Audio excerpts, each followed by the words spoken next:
In this video, I'm going to be sharing with you a little video that Doug Cunnington sent me. Doug Cunnington from Niche Site Project, or Niche Site Project if you're American. Now, you may have seen Doug on a few of my previous videos. He's had some great success with the Amazon affiliate program. And in this video that I'm about to share with you, he actually shares with us his earnings from one of his Amazon affiliate sites. And he also shares with us a couple of thoughts on what separates people that find success with affiliate marketing and those that don't. So I thought this would be perfect for a Monday, because on Monday, I think, you know, as well as some strong coffee to get you going, you also need some inspiration to kind of push you forward through the week. And this video has got plenty of inspiration, so hopefully it will be enough to kind of get you going and get you working and get you inspired for the week. So I think that's enough chit chat from me. Let's go.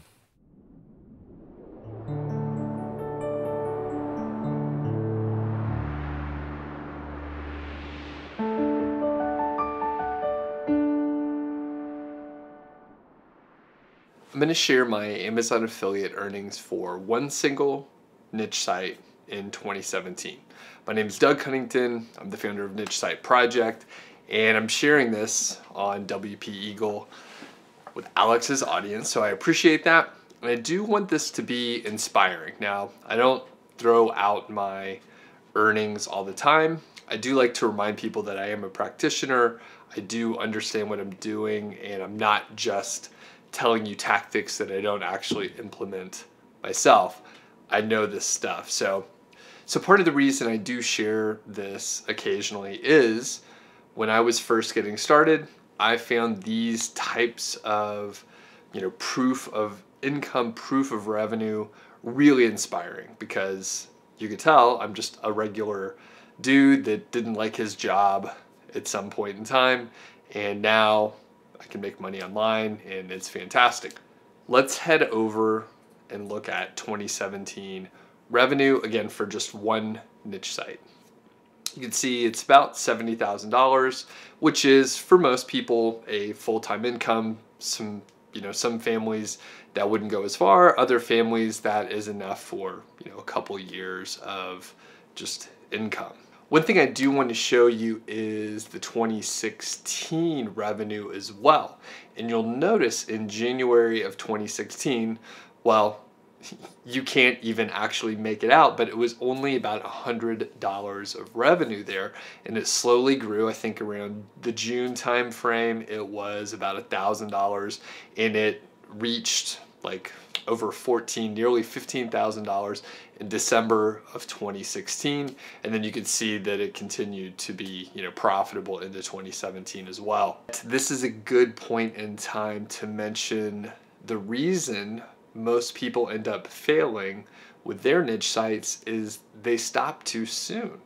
Like I mentioned, 2016 was very slow growth. I mean, it started in January at about $100 and slowly grew up to, a very profitable December, but it was slow. And a lot of people just give up before they get traction and before they see any results. Things take time. Anything worthwhile is going to take time. And the second reason people fail is if they, say they launch a site and maybe they're trying for a long time, but they're trying one tactic here for a month and another tactic here for a month. Maybe they're trying to get links on Fiverr for another month, and then they're trying social, and then they try SEO traffic, and they just keep bouncing around, but they never stick with anything long enough to actually make it work. A lot of times when we're starting to learn some concept, whatever it is, we'll make some mistakes early on. It's our job to recognize those mistakes, not make them anymore, and find a better way to do things. But if you're moving around from different tactic to different strategy and you never stick with anything long enough, you're just not going to figure it out. So you'll just go from one thing to another where you make the, beginner's mistakes, and then you never fix it later. So anyway, I'll end it here. I hope that was inspiring. If you do have questions, ask in the comments below. I'll be around to answer as many of them as I can. Thanks again, Alex, and we'll see you soon. Thanks. So I hope you enjoyed that. I hope that's inspired you to crack on with your Amazon affiliate sites and to give them plenty of time and to keep going. because as Doug had just shown, sometimes it takes a little while before they start to earn some serious commission. If you're not already subscribed to the channel, I'd love to have you on board. Do click on the little eagle there and be sure to click the bell to make sure that you get notified when I do upload a new video, which tends to be once a week. Sometimes it's more than once a week. Here is another video from the past that's been chosen specially for you. I hope you enjoy it. And I've also got another channel, that one there, and I do some vlogs and stuff about business. So yeah, check it out. Until next time, bye for now.